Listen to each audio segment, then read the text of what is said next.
So hello guys, welcome back to the channel with yet another video on a very important topic जिसका नाम है salary. ठीक है, salary related to direct tax. Salary जो topic है बेटा, ये बहुत इंपॉर्टेंट टॉपिक है, बहुत बड़ा टॉपिक है। ठीक है, हम इस वीडियो में या इससे रिलेटेड आने वाले कुछ वीडियोस में हम पूरा टॉपिक के बारे में बात नहीं करने वाले हैं, लेकिन हम सैलरी से रिलेटेड कुछ इंपॉर्टेंट टॉपिक जिसके ऊपर कुछ शॉर्ट सम्स आप बोल सकते हैं, या जब लॉन्ग क्वेश्चंस पूछा जाता है तो उसमें इन सब चीजों का इन्वॉल्वमेंट होता है और इससे रिलेटेड कुछ कैलकुलेशंस भी होता है। और हम लोगों को वो सारा कैलकुलेशन आना चाहिए ताकि हम लॉन्ग सम, शॉर्ट सम्स, किसी भी तरीके के सम्स को अच्छे से कर सकें। सैलरी चैप्टर में डिफिकल्टी लेवल बहुत कम है। बेसिकली ये डिफिकल्ट इसीलिए लगता है बिकॉज इसका लेंथ बहुत बड़ा है और बहुत सारा चीज है इसमें समझने और जानने। तो आइए हम लोग एक एक टॉपिक के बारे में अच्छे से बात करेंगे। इन दिस वीडियो, इस पहले वीडियो में हम बेसिकली ग्रेट्युटी के बारे में बात करना चाहते हैं।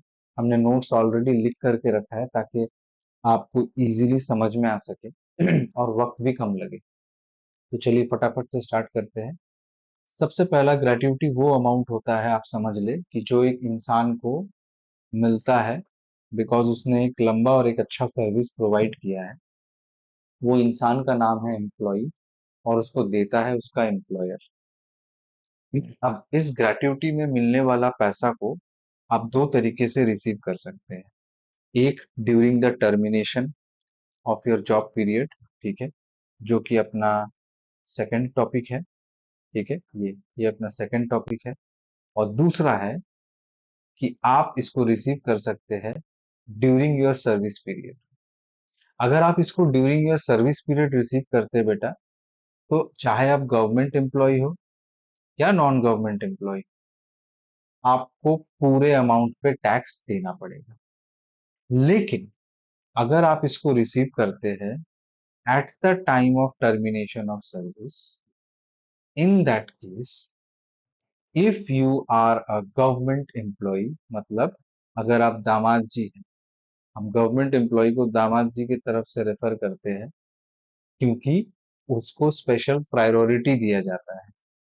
मतलब अगर ड्यूरिंग द रिटायरमेंट ग्रेट्युटी का पैसा मिलता है, मान लीजिए मिस्टर ए को, जो कि एक गवर्नमेंट एम्प्लॉय है, और मिस्टर बी, जो कि एक नॉन गवर्नमेंट एम्प्लॉय, तो मिस्टर बी को पूरा एग्जेम्पशन दिया जाता है। लेकिन मिस्टर ए जो है, जो कि नॉन गवर्नमेंट एम्प्लॉय है, उसको फुल एग्जेम्पशन नहीं मिलता। उसको एक अमाउंट का एग्जेम्पशन मिलता है जिसको हम लोग तीन स्टेप में कैलकुलेट करते हैं और उस तीन में से जो भी छोटा अमाउंट होता है उतने का एग्जेम्पशन नॉन गवर्नमेंट एम्प्लॉय को मिल जाता है। अब क्योंकि गवर्नमेंट एम्प्लॉय को तो छूट है, तो गवर्नमेंट एम्प्लॉय के बारे में हम बात नहीं करेंगे। अपने को बात करना है नॉन गवर्नमेंट एम्प्लॉय के बारे में। और बेटा, नॉन गवर्नमेंट एम्प्लॉय के बारे में जब आप बात करोगे तो याद रखना आपके सामने दो केसेस है।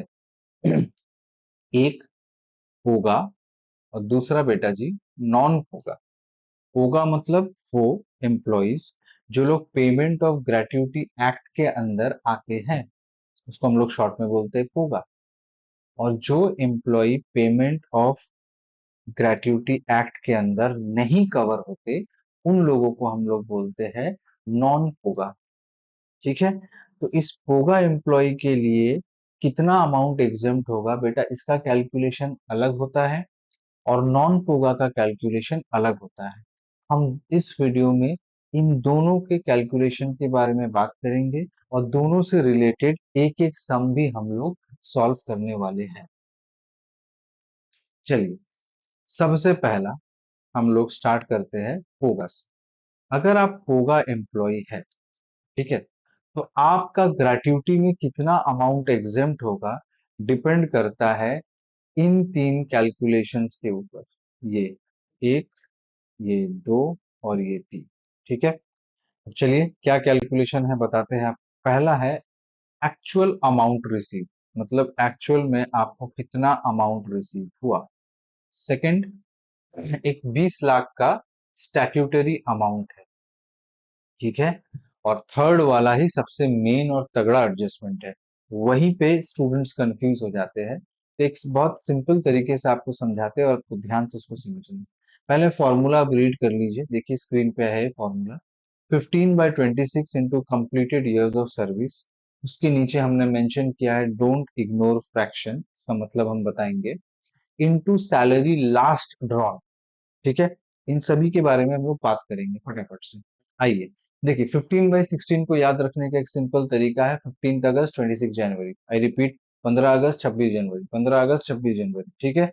15 अगस्त 26 जनवरी into completed years of service. बेटा कंप्लीटेड ईयर्स ऑफ सर्विस के नीचे लिखा हुआ है डोंट इग्नोर फ्रैक्शन, इसका मतलब अगर जैसे मान लीजिए किसी ने काम किया है 26 ईयर्स और 4 मंथ, ठीक है, तो इसको हम लोग कंसिडर करेंगे 26 ईयर्स। लेकिन अगर किसी ने काम किया है 26 ईयर्स और मान लीजिए 7 मंथ्स, तो इसको राउंड ऑफ करके हम लोग कैलकुलेट करेंगे एज 27 ईयर्स। सर इसमें हो क्या रहा है? इसमें हो ये रहा है कि बेटा अगर जैसे पहला वाला तो ईयर होता है, उसमें कोई दिक्कत नहीं है, पीछे वाला जो होता है वो हमेशा मंथ पे रहेगा। अगर ये मंथ 6 से ज्यादा है, आई रिपीट, ध्यान से सुनिए, अगर ये मंथ 6 से ज्यादा है तो आप ईयर को राउंड ऑफ करना। जैसे मान लीजिए अगर उसने 7 ईयर्स 7 मंथ काम किया है, 8 मंथ काम किया है, 9 किया है, 10 किया है, 11 किया है, 12 किया है, तो इन सभी केसेस में ये जो 26 ईयर्स है ये 27 बन जाएंगे।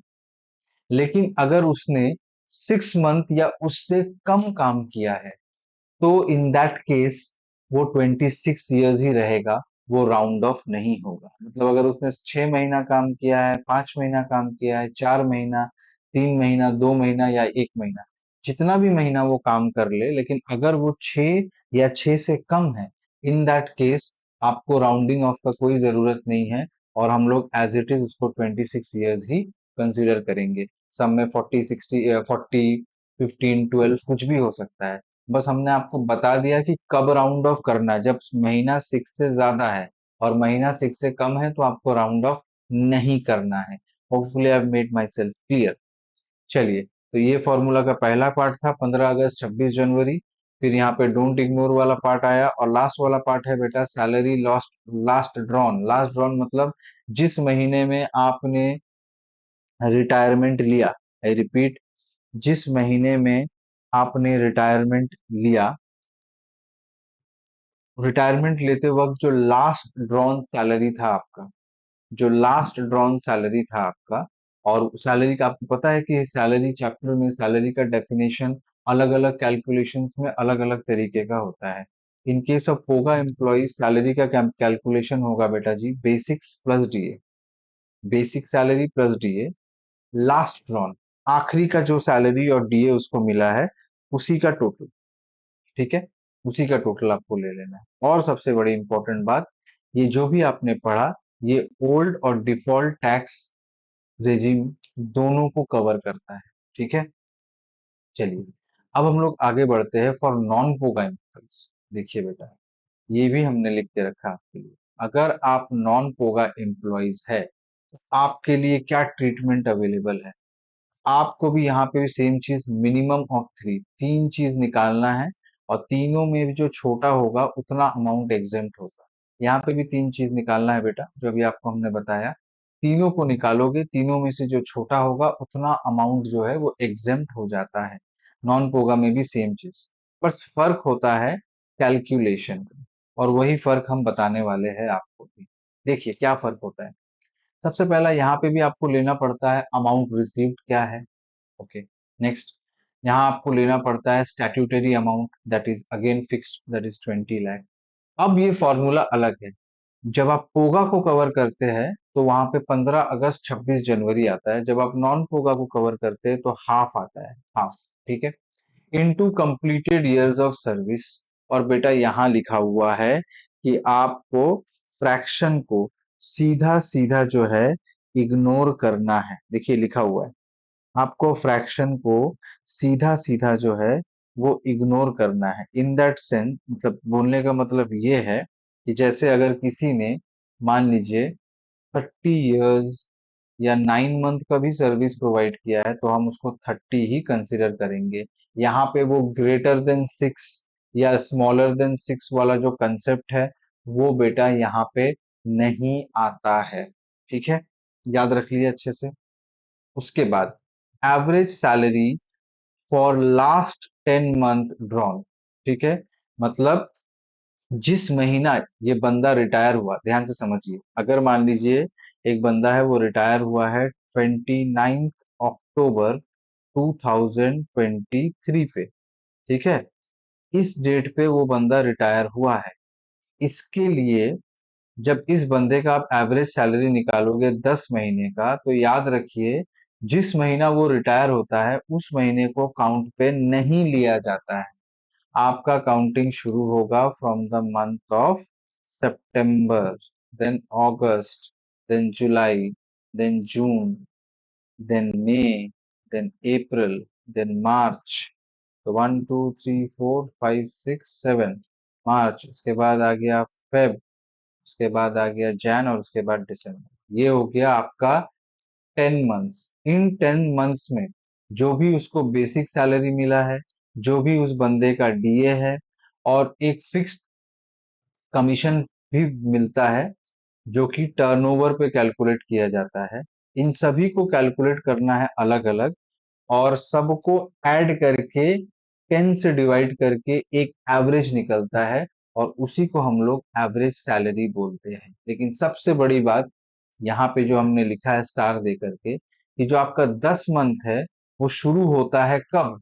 जिस महीने आप रिटायर करते हो, ठीक है, उसका प्रिसीडिंग महीने से। मतलब अगर आपने मान लीजिए जुलाई में रिटायर किया तो 10 मंथ का कैलकुलेशन शुरू होगा आपका जून से।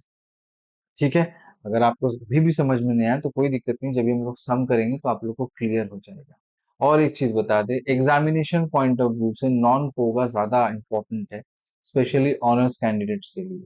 ठीक है, क्योंकि पोगा तो बहुत ज्यादा सिंपल है, लेकिन नॉन पोगा में ये जो 10 मंथ्स वाला जो कंसेप्ट है ये थोड़ा सा दिक्कत पैदा करता है, इसीलिए इसके ऊपर ज्यादा अच्छे से फोकस करना। अभी हम लोग एक सम करेंगे नॉन पोगा और पोगा एम्प्लॉयज के साथ। तो देखिए, ये सम है अपना। ठीक है, ये सम हमने तैयार करके रखा है ताकि आपको फटाक से इस सम को करके इस कंसेप्ट को आपके अंदर हम डाल सके। आइए स्टार्ट करते हैं हम लोग क्वेश्चन को सॉल्व करना। तो देखिए लिखा हुआ, Mrs Payal retired from Pajeb limited on 29/8/2023 after completing 30 years and 9 months of सर्विस। अब देखिए 30 years and 9 months of service है, मंथ वाला सेक्शन अगर आप देखें तो वो 6 से ज्यादा है। तो इसका मतलब अगर जो कैंडिडेट है होगा होगा तो यहाँ पे हम लोग राउंडिंग ऑफ वाला जो कंसेप्ट यूज करते हैं। ठीक है, अगर मतलब हम लोगों ने तो दो केस किया था ना, एक था कवर्ड अंडर पोगा और एक नॉट कवर्ड अंडर पोगा। तो अगर पोगा है तो राउंड ऑफ हो, और अगर नॉन पोगा है तो राउंड ऑफ नहीं होगा। और देखिए आखिरी लाइन पे लिखा हुआ है, he is not covered under POGA act. ठीक है, इसका मतलब यहाँ पे राउंडिंग ऑफ का कोई सेंस नहीं है, हम लोग 30 तो 30 ही ले लेंगे। चलिए, उसके बाद बोल रहा है कि उसने ग्रेट्युटी रिसीव किया है 2 लाख, और उसका लास्ट ड्रॉन सैलरी है 10,000 पर मंथ, बेसिक है 5,000 पर मंथ। कमीशन जो है वो फिक्स्ड परसेंटेज पे चार्ज किया गया है, and that is 2,000 per month, तो अपने इसी को ले लेंगे। ठीक है, और लिखा हुआ है plus commission on profit 23,000 for this year. His last increment was on 1st 1 2023 with a basic salary of 1,000 and a DA of 500. Find the taxable gratuity amount assuming he is not covered by the POGA Act. चलिए start करते हैं। सबसे पहला आपको एक table बनाना है। चलिए फटाफट टेबल को लिखिए। थोड़ा अपना हैंडराइटिंग गंदा होगा लेकिन आपको समझ में आ जाएगा, क्योंकि ये रिवीजन क्लास है, तो फटाफट थोड़ा करके जल्दी जल्दी इस वीडियो को कवर करके फिर अपना नेक्स्ट टॉपिक पे जाना है। चलिए आइए, सबसे पहला यहाँ पे हम लोग लिखेंगे कंप्यूटेशन ऑफ टैक्सेबल ग्रेट्युटी। ठीक है, किसके लिए कर रहे हैं, उस इंसान का, उस इंडिविजुअल का नाम लिखिए, यहाँ पे मिसेस पायल है, उसका नाम लिखिए। और आप ऐसे एंडिंग को ऐसे करिएगा, फॉर द असेसमेंट ईयर। ठीक है, वो असेसमेंट ईयर का ध्यान रखना है। तो हिसाब से अगर ये देखा जाए, तो अपना जो, जिस वक्त हम बैठ के आपके साथ सम सॉल्व कर रहे हैं, ये असेसमेंट ईयर है अपना 24-25, तो हमने वही लिख दिया। ठीक है, और आप एक्स्ट्रा भी ऐड कर सकते हैं, एंड फाइनेंशियल ईयर 23-24। ठीक है, चलिए, अब आप यहाँ से अपना एक फॉर्मेट क्रिएट करिए। और आइए, सबसे पहला हम लोग क्या लिखेंगे, ग्रेट्युटी रिसीव, और यहाँ पे दो कॉलम बनाना बेटा। ठीक है, दो कॉलम। आइए, सबसे पहला ग्रेट्युटी रिसीव। ठीक है, तो ग्रेट्युटी रिसीव्ड कितना हो गया बाबू, देखिए यहाँ पे लिखा हुआ है, ग्रेट्युटी रिसीव्ड जो है वो आपका है 2 लाख। देखिए हमने हाईलाइट कर दिया, जो भी इंपॉर्टेंट चीज है उसको हम क्वेश्चन में हाईलाइट कर रहे हैं, ताकि आपको देखने में दिक्कत ना हो। ठीक है, देखिए सारे इंपॉर्टेंट चीजों को हमने हाईलाइट कर दिया, यहाँ तक कि उसके सर्विस पीरियड को भी हाईलाइट कर दिया। चलिए अब सॉल्व करते हैं इसको। तो सबसे पहला यहाँ पे यही निकल करके आता है कि जो ग्रेट्युटी रिसीव्ड है अपना, वो कितना है, वो है 2 लाख, उसको सीधा आउटर कॉलम में डाल दीजिए। चलिए, अब यहाँ पे आप लिखिए, minimum, minimum of 3 will be exempted. चलिए, तो पहला क्या है, मिनिमम ऑफ 3 में पहला क्या है, नंबर 1 क्या है, एक्चुअल अमाउंट रिसीव। ठीक है, जो करके है आपका 2 लाख। ठीक है बेटा, उसके बाद आता है आपका statutory amount, STATUTORY, statutory amount, वो है आपका बेटा 20 लाख। चलिए, ये भी हो गया। अब थर्ड वाला जो मेजर पार्ट है, जैसे हम आपको बताया था, नॉन पोगा में यहाँ पे हाफ होता है, पोगा में 15/26 वाला फंडा यूज होता है। तो हाफ हो गया, इनटू, पहले हम लोग फॉर्मूला लिखेंगे ताकि थोड़ा सा प्रैक्टिस हो जाए, completed year of service, okay, into average 10 month salary. ठीक है, तो चलिए इसको अब हम लोग कंप्यूट करते हैं। सबसे पहला देखिए, कंप्लीटेड ईयर्स ऑफ सर्विस। ठीक है, तो half into completed years of service, तो यहाँ पे तो राउंडिंग ऑफ होता नहीं है बेटा जी, इसीलिए 30 साल और 9 मंथ्स को हम लोग 30 साल ही कंसिडर करेंगे, that is 30। Okay, into average 10 month salary. ठीक है बेटा, एवरेज 10 मंथ सैलरी, और हमने आपको बता दिया था ये 10 मंथ कब शुरू होगा, जिस डेट पे उसने रिटायर किया है उसका प्रीसीडिंग महीना। इस बंदे ने रिटायर किया है इन द मंथ ऑफ अगस्त। ठीक है, इसका प्रीसीडिंग पीरियड जो है वो बेटा जुलाई से कैलकुलेट होगा। ठीक है, इसका प्रीसीडिंग पीरियड जो है वो जुलाई से कैलकुलेट होगा, क्योंकि हमने आपको बताया कि नॉन पोगा में हम लोग जो है, जिस महीना वो रिटायर होता है उसको छोड़ करके प्रीवियस 10 मंथ से, प्रीसीडिंग प्रीवियस 10 मंथ से कैलकुलेशन शुरू करते हैं। चलिए आइए, कैलकुलेशन हम लोग करते हैं। ठीक है, चलिए, कैसे कैलकुलेट होता है, चलिए नीचे कैलकुलेट करते हैं ताकि अपने को देखने में सुविधा हो सके। चलिए साइड वाइज करते हैं, ज्यादा इजी रहेगा। चलिए आइए, तो क्या क्या है उसके सैलरी का पार्ट, पहले वो लिखते हैं। उसका सैलरी का पार्ट है बेटा बेसिक, उसके सैलरी का पार्ट है बेटा आपको DA। ठीक है, और उसके सैलरी का पार्ट है जो अपना फिक्स्ड कमीशन। ठीक है, ये सब उसके सैलरी का पार्ट। अब कौन कौन सा मंथ के लिए निकालना है, ठीक है, हम इनिशियल्स लिखेंगे ताकि स्पेस ज्यादा यूज ना हो। जैसे उसने अगस्त को रिटायर किया, तो ये कहानी जो है वो जुलाई से शुरू हो जाएगा। ठीक है, जुलाई। ठीक है,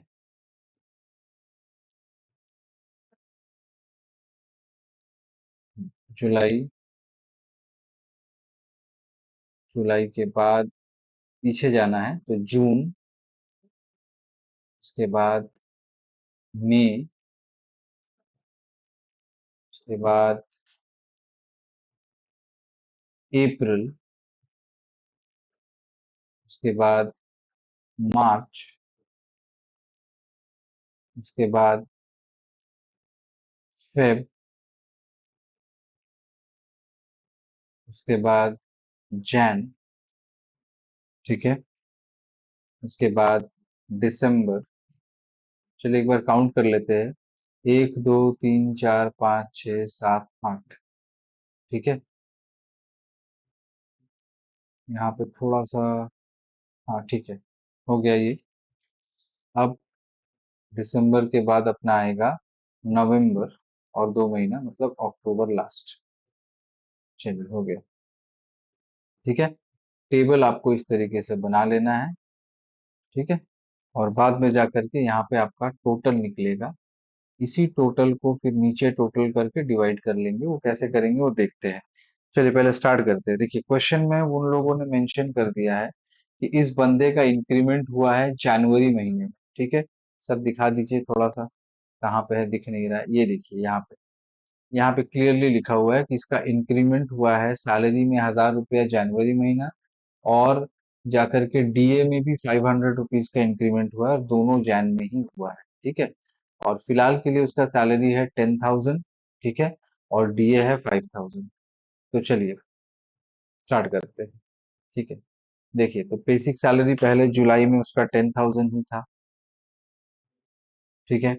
जून में भी बेटा 10,000 ही था, मई में भी 10,000 ही था, अप्रैल में 10,000 ही था, मार्च में भी 10,000 था, फेब में भी 10,000 था, जनवरी में भी 10,000 था, ठीक है। अब यहीं से, यहीं पे उसका इंक्रीमेंट हुआ था ना, इसके बाद से ही, इससे पहले तो उसका सैलरी कम था। कितने का इंक्रीमेंट हुआ था बेटा? 1,000 रुपीज सैलरी में, ठीक है। उसका मतलब दिसंबर में उसका सैलरी था 9,000, नवंबर में उसका सैलरी होगा वापस 9,000, और अक्टूबर में वापस 9,000, ठीक है। ये हो गया उसका सैलरी का कहानी। अब आते हैं डीए पे। देखिए नॉर्मली इसको डीए अभी तक मिल रहा था 5,000, और बाद में 500 का इंक्रीमेंट आया। आप आराम से 5,000 लिखते जाओ। कब तक, कब तक लिखते जाना है? देखिए हम लोगों ने बेसिक सैलरी सॉल्व कर लिया है, ऊपर वाला, तो अपने को समझने में थोड़ा आसानी हो रहा है कि जहाँ पे सैलरी 9,000 से स्टार्ट होगा, वहीं पे, वहीं पे डीए भी 500 रुपया का फॉल होगा। ये देखिए, ये देखिए, हो गया एकदम इजी तरीके से। अब आते हैं फिक्स्ड कमीशन पे। फिक्स्ड कमीशन पे अगर आप ध्यान से क्वेश्चन देखो बेटा, तो यहाँ पे आपको 2,000 फिक्स्ड कमीशन टर्नओवर पे मिलेगा, ठीक है। आपको 2,000 फिक्स्ड कमीशन मिलेगा टर्नओवर में। तो यहाँ पे आपको करना क्या है, यहाँ पे करना क्या है, 2,000 करके आपको कमीशन यहाँ पे लगाना है, ठीक है।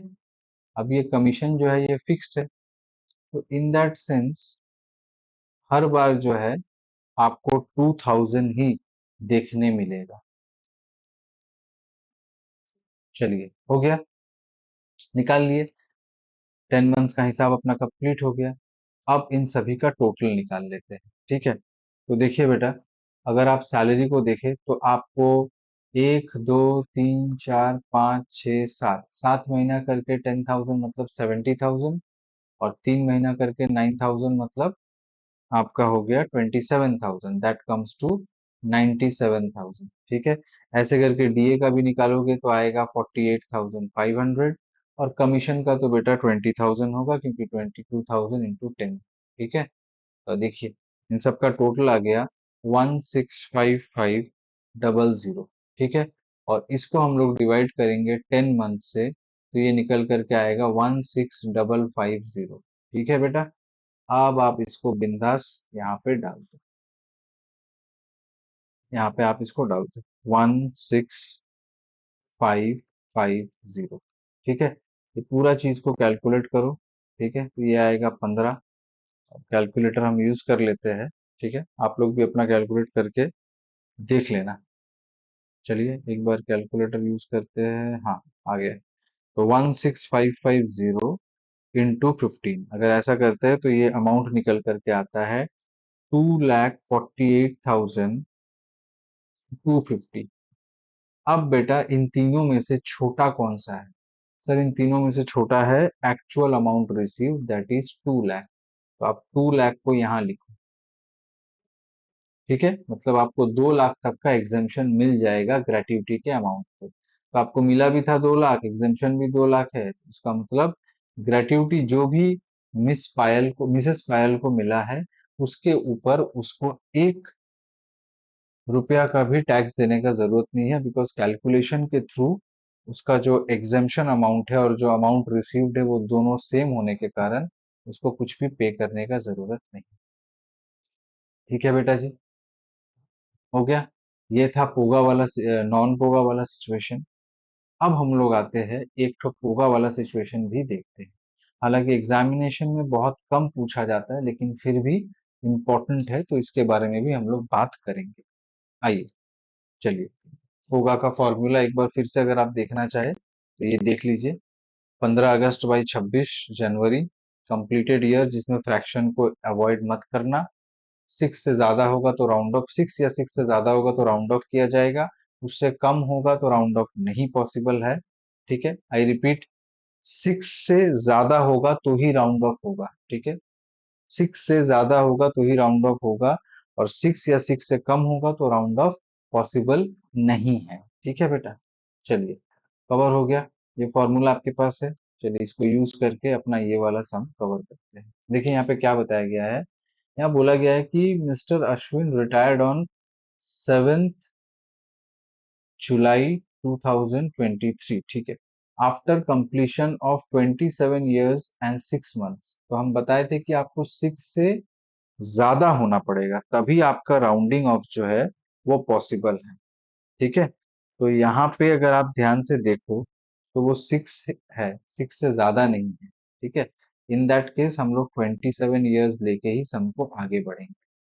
अमाउंट रिसीव्ड है 6 lakh, covered under POGA, taxable gratuity following, ये उसका फॉलोइंग सैलरी स्ट्रक्चर है।